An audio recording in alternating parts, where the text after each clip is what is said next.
Hey guys, welcome back to Angel Angela. And on this topic, I wanted to talk about becoming the narcissist secondary supply.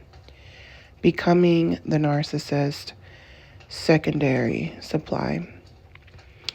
The secondary supply could be the new supply, right? The new supply, someone that they're getting to know, someone that they're love bombing, someone that, you know, might know about you, might not know about you. They might not even care. They might not even take the narcissist seriously. They might just be gambling with the narcissist. And a lot of times when they're gambling with the narcissist, this says a lot about them. It says that they're gambling with their life, that they're allowing someone in and out of their life. They're believing whatever this person tells them.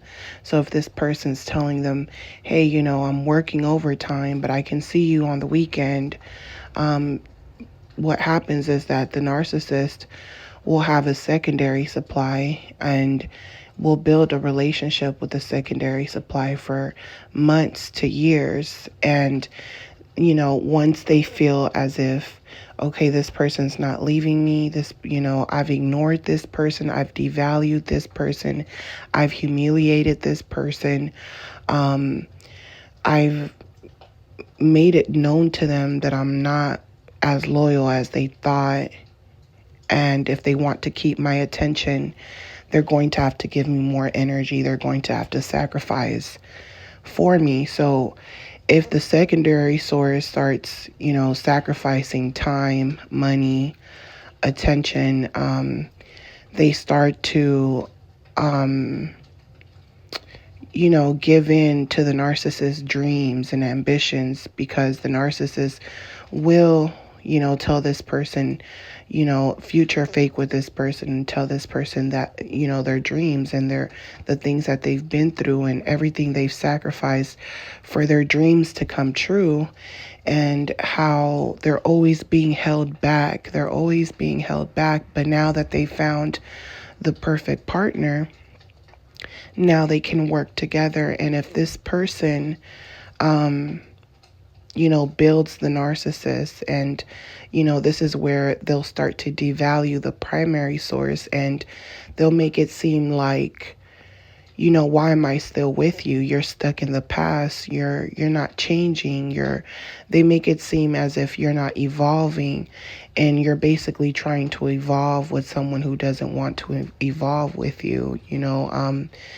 Everything that they, told you about the future basically isn't real. And they know that it's a matter of time when you finally figure out that it was all a con, and, here you are thinking that maybe they're treating this new person better, and you're the person that they used to get to this person, right? Because this person is the secondary supply, and now they're going to be pushed up to first place.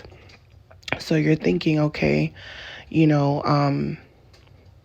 you basically can't do anything to stop this person, this narcissist, because, they'll start attacking you. They'll start stealing from you. They'll start, getting physical with you. They'll start, depriving you of sleep, anything to wear you down. It's about wearing you down. It's about taking the fight in you. So if once upon a time you were fighting for the relationship because you're that new supply, you're fighting to keep them, you're fighting to keep their attention, they just wear you down, where now you feel like there's no fight in you. And even if you want to fight, there's nothing to fight for, because this person has literally made the secondary supply into first.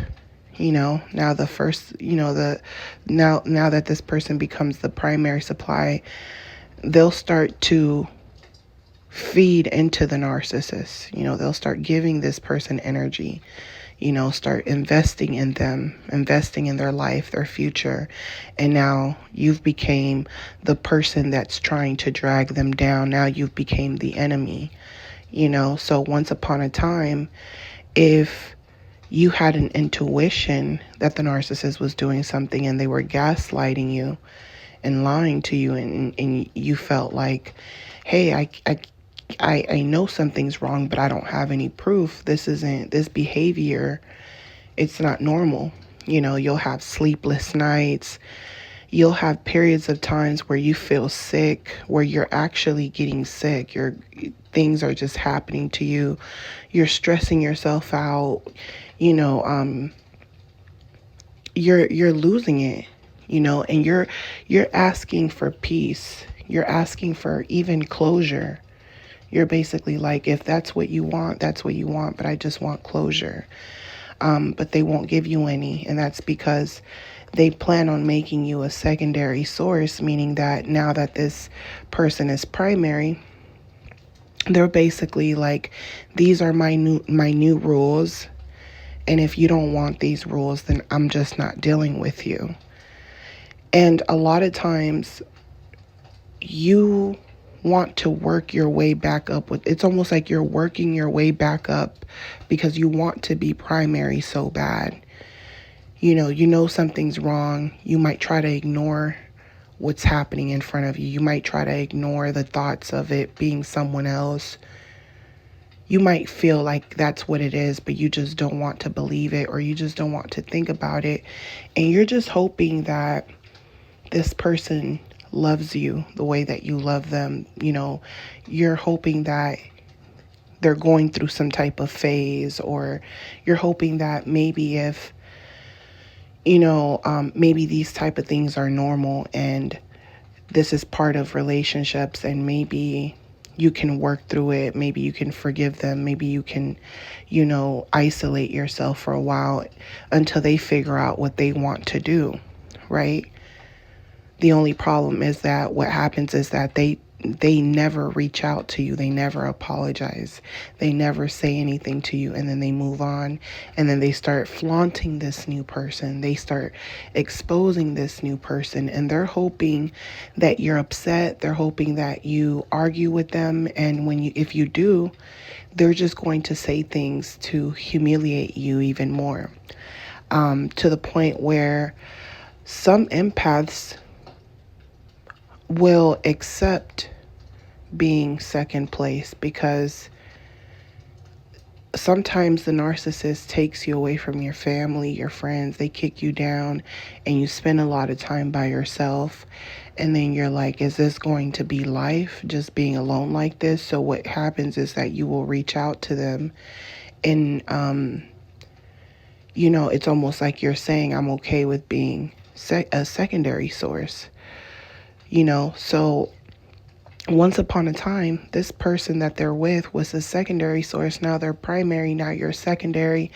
And what happens when you're secondary is that you have to really analyze the situation. It's not just you that they've done this to. They've done this to other people. There's other people that might feel that way, who might feel like years have went by, but they're still tormented with certain memories, or they feel like they still need certain closure, or they, have times where they hope this person is thinking of them, or they're hoping the narcissist has some type of remorse, regardless of what happened, and sometimes you think to yourself, well, every time I reached out to the narcissist, they always accepted me with open arms, whether, I was in first place, second place, third place.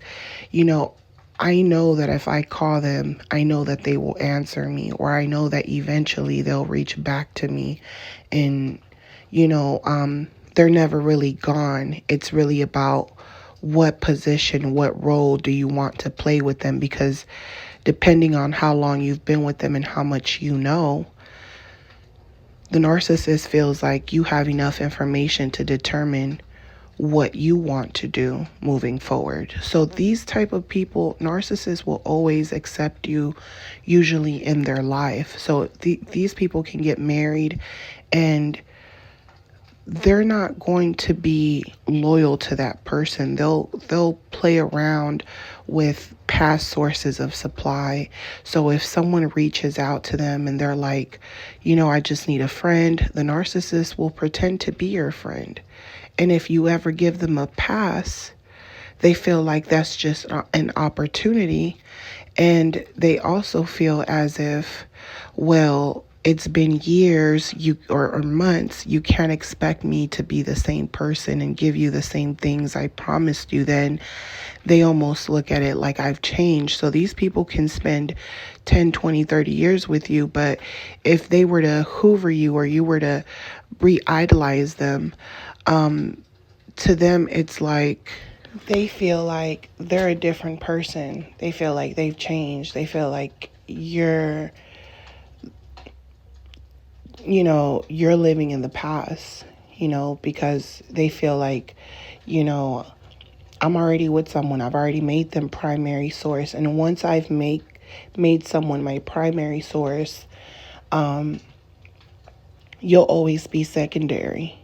So to them, it's all about how much can you take.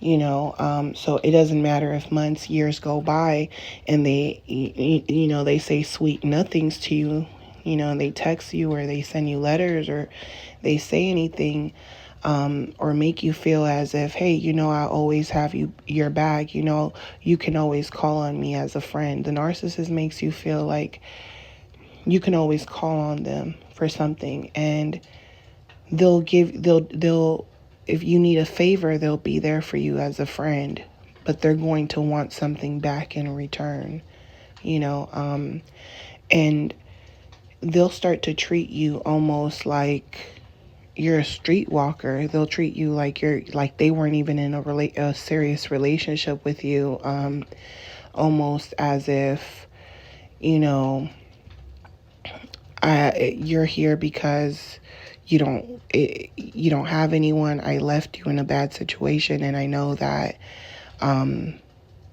you'll be willing to sacrifice yourself and just wait around for me. Whenever I decide to come back or whenever things get bad, I know you'll still be here.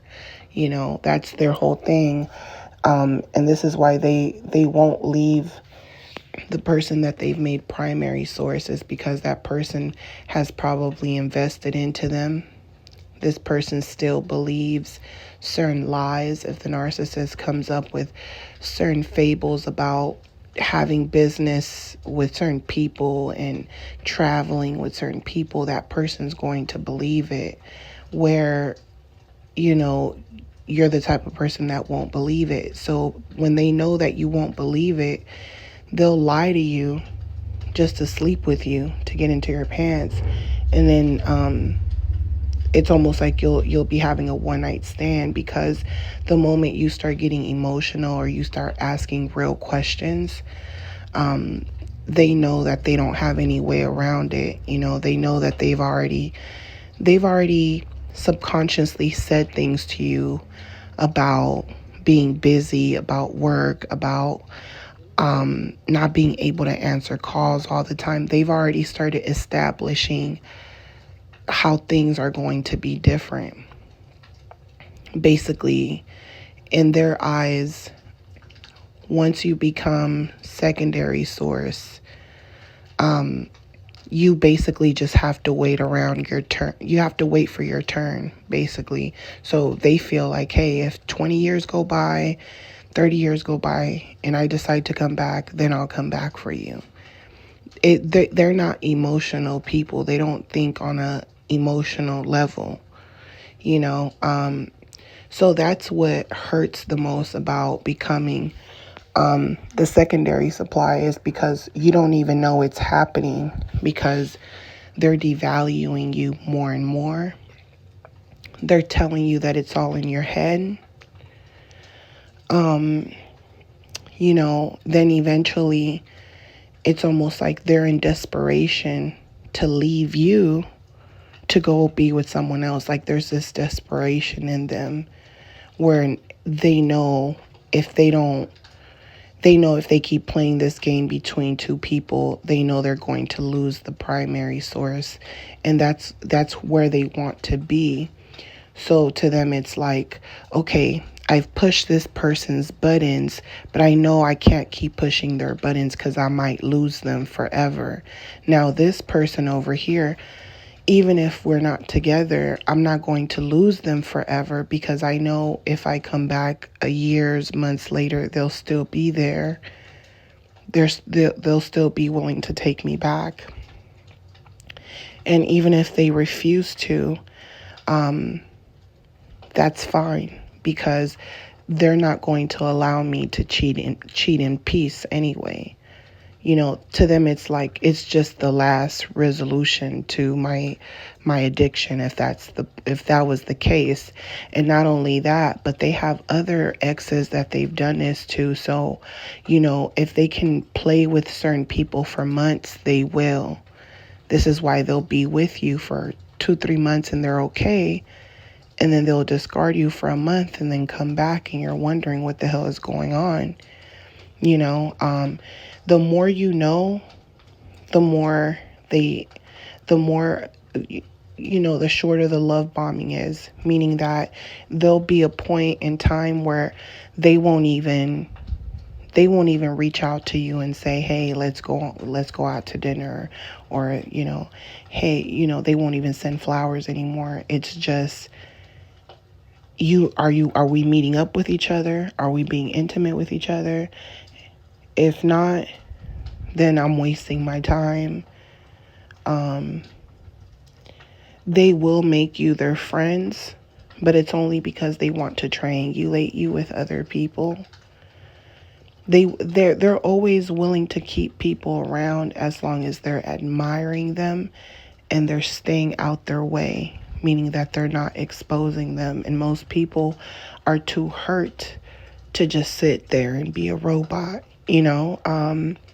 So yeah, they feel like the reason they will not leave that primary source is because once that primary source becomes a secondary source again, but this time they know what's going on, it's just never going to be the same again, So this is the game they play with people. People fall for it. People invest in them. People help build them up. But, what I've realized with a lot of them is that they always have a price to pay, and they're never willing to accept that price. And they'll just come back around trying to deceive you. And a lot of times you're not willing to be deceived the same way anymore. And if you're like, hey, what happened to all these nice things that you said? To them it's like, if you would just keep your mouth shut, maybe one day you'll be primary source again. But it's only to give you hopes. So this is why people will spend months and years hoping they come back, or they change, or they regret, or, but it's all a facade. That's exactly how they want you to feel. They want you to feel like they are going to leave that person and come back to you because you're the one who has history with them. But the narcissist knows that once you become secondary source, they know that the only way to build yourself up to primary source is if they don't have anybody. So if they don't have anyone, if that primary source supply ends up devaluing them, the narcissist will make you primary source, but their motive is to get back with that person who they made the primary source, but they've drifted off. And now that person wants nothing to do with them, meaning that they don't want to be primary, they don't want to be secondary. And this is why the narcissist will chase them while you're thinking you're primary again. Because to them, it's all about being connected to them, whether you're primary or secondary. It's about staying connected. So if someone leaves, this is where they get depressed. This is where they come back searching, looking for you, crying for you, but they're really crying for that other person because they're crying about the fact that they can't put that person in their rotation anymore. In other cases as well, one thing that follows the narcissist, the curse of the narcissist, is that a lot of times when they finally get what they want, it doesn't end up being what they thought they wanted or what they thought things were going to be like. Or things might end up, it might be a plot twist to what's going on with them, or that bad luck starts following them. So the relationship might be good, but now the finances, they're not being blessed in other areas. So sometimes they'll go back to the past, only that when they go back to the past, because, they told themselves, when I was with this person, I was a little bit more happy because my finances weren't this bad. So, yeah, I'm with this person that has more, but now my finances don't match them. So a narcissist can go back to a secondary source because they start to feel the pressure. So they'll come back because, they're feeling certain pressures in their lives and they want you to make them feel good because you were always that person to make them feel good. Only that now when they're around you, they don't feel good anymore because you're not the same person. You know too much. You see through the lies, through the stories, and now they're uncomfortable being with you. So that's their curse, that they don't ever feel good. Sometimes when, you've became the secondary source, when the pressure becomes too hard for the narcissist and their primary source, they'll come back just to get an ego boost, to keep going, to keep moving forward. Meaning that it doesn't matter if you allowed them to be the secondary source or not. The fact that they got any attention or any kind words out of you. In the narcissist's mind, it's like, okay, cool, you understand me. Thank you. I needed that reassurance because this primary source feels like I'm filled with excuses. And that's all they need. And then they'll discard you and act like they didn't really need you. So if that person forgives them, they'll discard you back to secondary. They're like, I'm going to put you back on the shelf. You'll always be there. This person over here, they're going back to primary because I understand why they left me, and then you'll be on the outside looking in like, hey, why didn't you fight for me like that? Why didn't you fight for me like that? But a lot of the times where they discarded you and came back 2-3 months later, that's the exact same thing that they're doing to them. So this means that someone else could have came in the picture and they're going to use you as a distraction. And sometimes they'll even allow confrontations to avoid that next source. Sometimes they also want you to think that, they're going through a rough time and they just needed that ego boost from you. Sometimes they want you to think that. They want to throw you off. It's almost like they want you to think that maybe they are going through something and they needed you. But it's all, just another part of their game. The only difference is that they're not hoovering you the way they used to anymore. And they're hoovering them.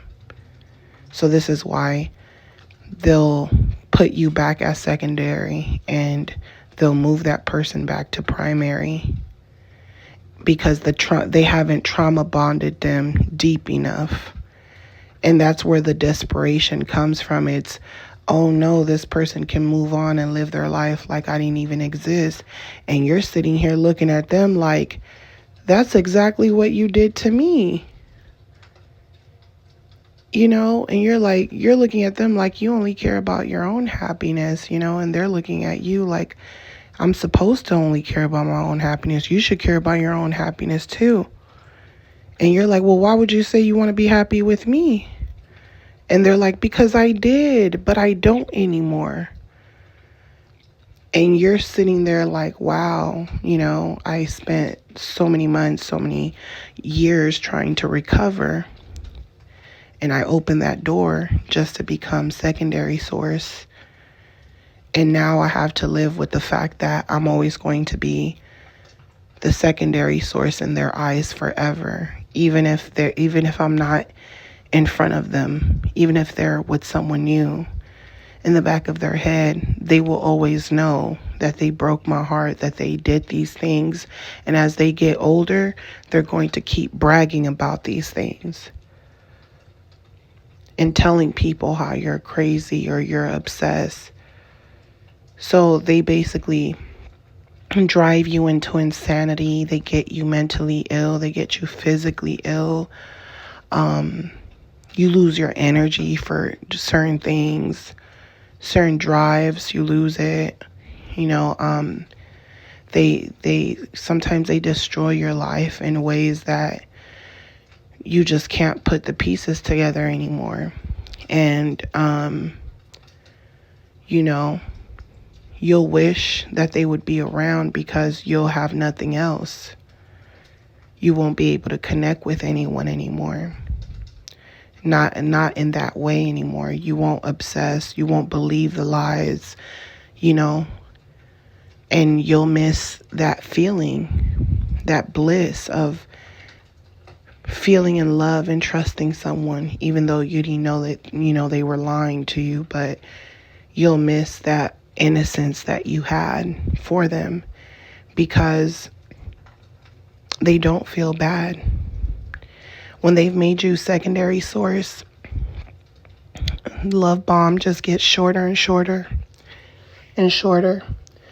And this is why they'll stick with whoever they make primary source. And a lot of times, the person that they made primary source could be someone new who just has better supply in different areas than you.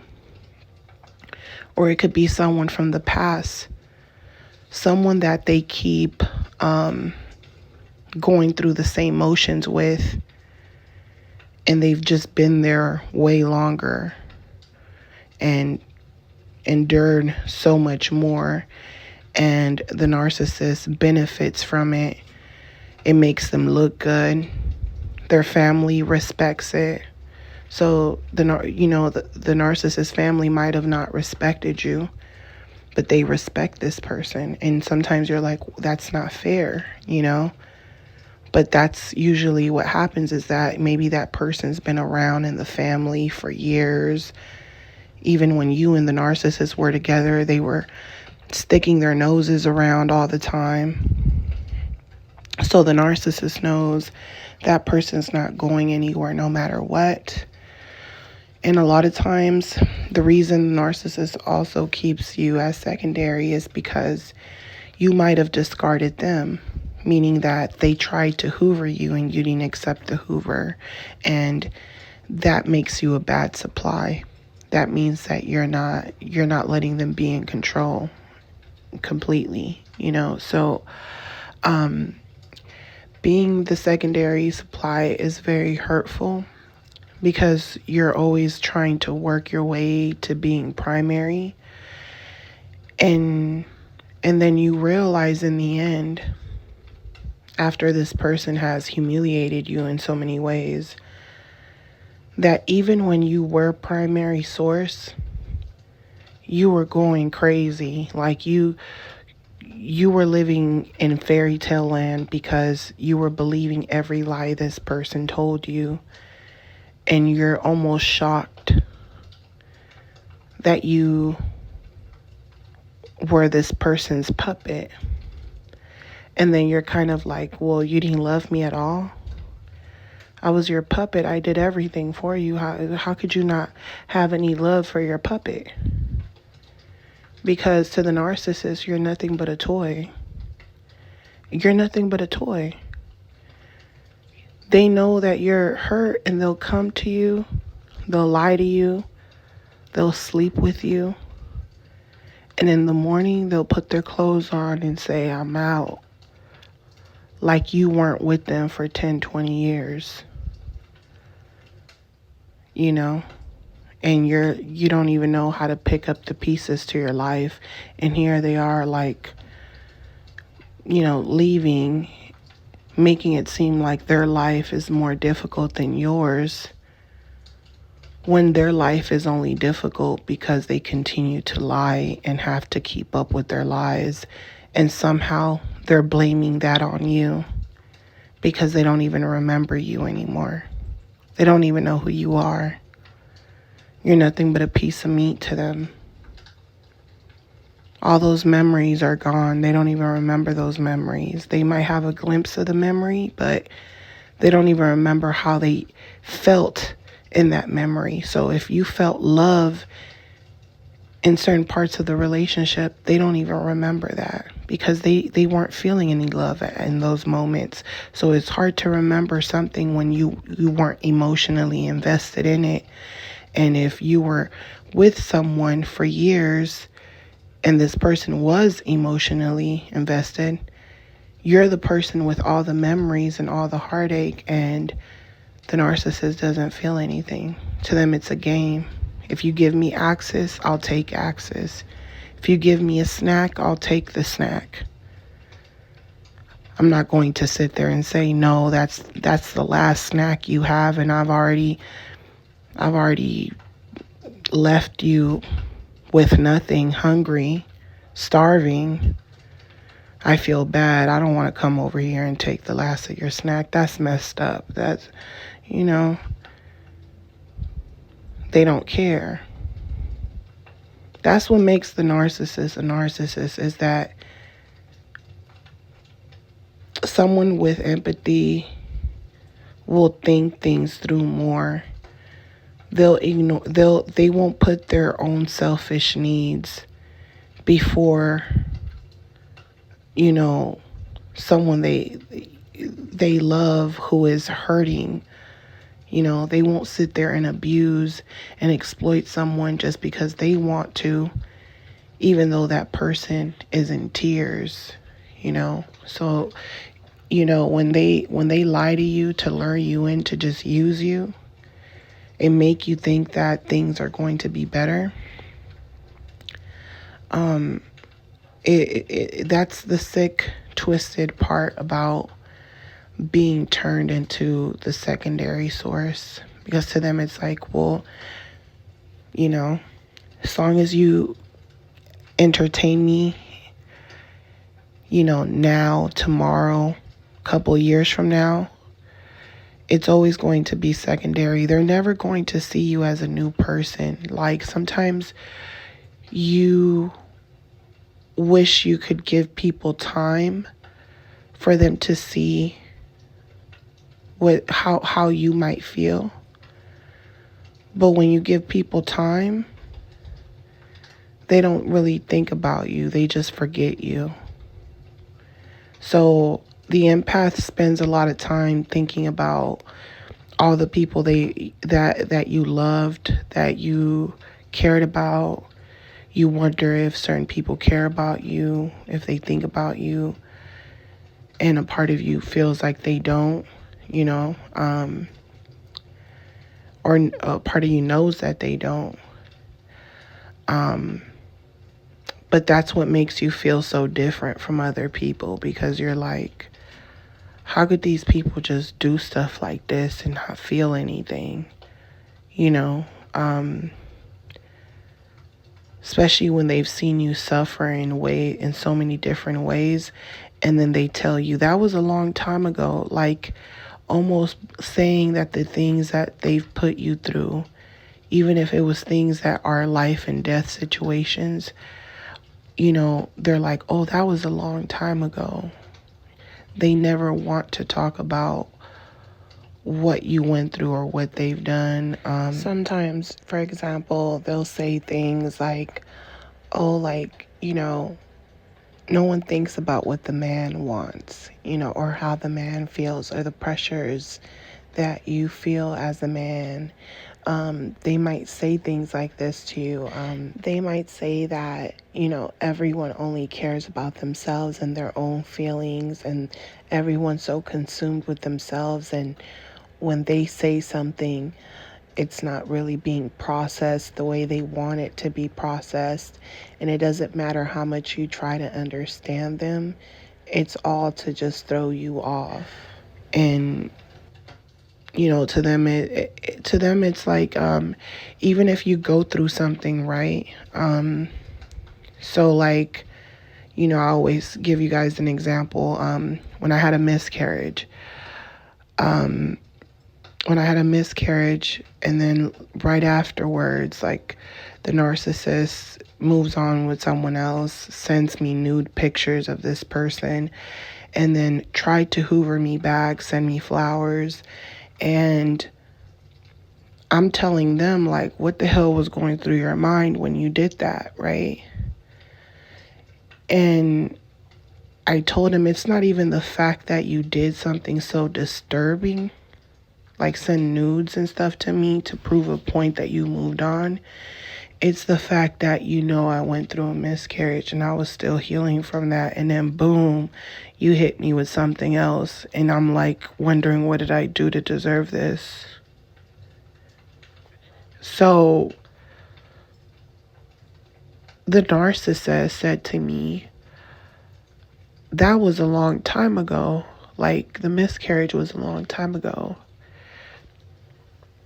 And then they're like, you're not going to make me feel bad. When you become secondary supply, the narcissist feels like you're trying to hold certain things against them, and they've already forgiven themselves for those things. So to them, it's like, I've already forgiven myself. You're basically trying to bring them down. So you'll try to help them understand that you're not trying to bring them down, that you're still going through something, and now they're putting something else in your mind to worry about. Then they'll switch up and pretend like they miss you or they care about you. But then they're not willing to make any sacrifices or any changes for you. And then they get what they want, and then they feel like you could either leave me, stop messing with me, because I'm not going to change. You could either stop messing with me or just accept what I'm willing to give you, which is basically nothing, basically scraps and breadcrumbs. So they're like, either don't eat at all or eat these breadcrumbs, So that's what it's like being the narcissist secondary supply, is that you go from being primary to, you think you're secondary, but you're still kind of primary. And then you're like, I'm not primary at all. And then you're trying to get your relationship back. And then you're competing, and then you lose. It doesn't matter how many kisses, how many hugs, what you do for this person. It doesn't matter how hard you go for them. They'll pick the other person just because you're going super hard for them. But then if you're not going hard for them at all, they look at it like, you must be into someone else, And if you're into someone else, I'm going to exploit you. So either way it goes, the narcissist is going to exploit you. This is someone that they don't have no empathy. They don't feel bad. They feel like, they'll gaslight you. They'll lie to you to get what they want. And then they'll sit there and tell you that you haven't changed. And you're not even doing anything to them. You're just looking for the truth. You're just looking for respect, Once the narcissist does not respect you, they will never respect you again. they didn't respect you to begin with, but the more they disrespect you, the more, there's no coming back from that, and it's sick, it's twisted. They don't feel anything.